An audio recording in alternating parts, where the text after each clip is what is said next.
Subcommittee. I must admit, though, that I'm a bit disappointed with the development of this bill to date. As you know, this committee has a long history of working in a bipartisan manner when it comes to developing chemical security legislation. Staff negotiated and on a bipartisan basis with the Committee on Energy and Commerce for over a year before H.R. 2868, a bill that ultimately passed the House and the 111th Congress, was even introduced. This year, we only saw the bill after it was introduced. I understand that competing legislation will soon be considered by the Energy and Commerce Committee, and in light of our jurisdictional challenges, I wonder what the prospects are for action on H.R. 901 by the House.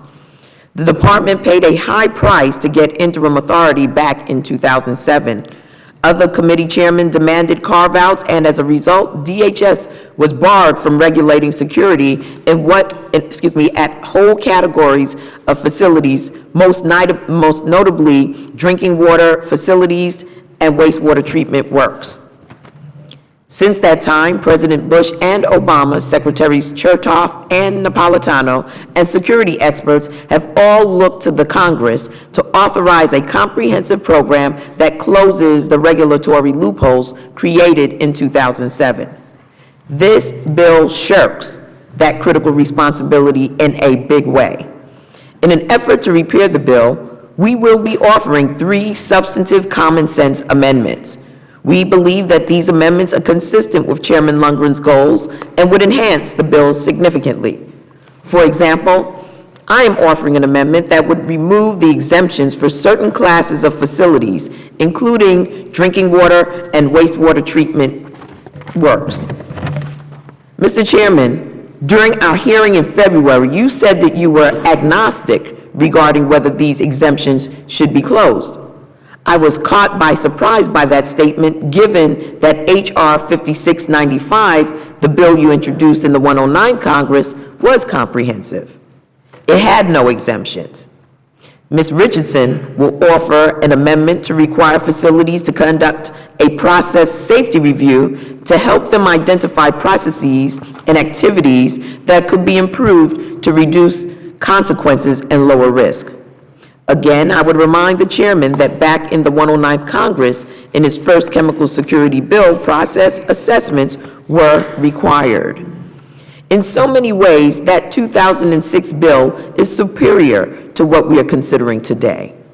Mr. Richmond has an amendment that allows chemical facility workers, the men and women who actually are on the ground running these facilities, to participate in efforts to identify and address vulnerabilities in their facilities.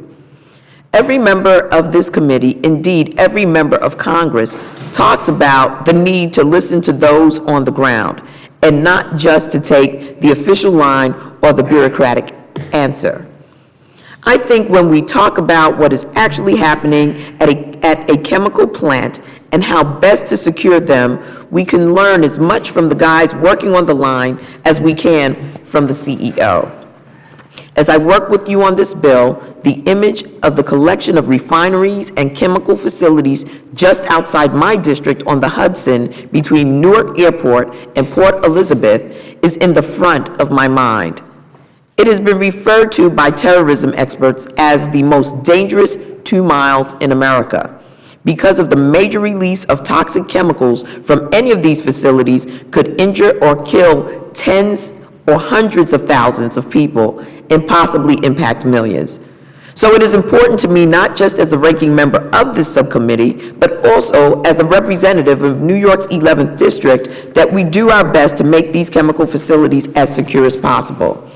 By all accounts, the Chemical Facility Anti-Terrorism Standards Program, CFATS, has been successful to date, even though its final implementation is not yet complete.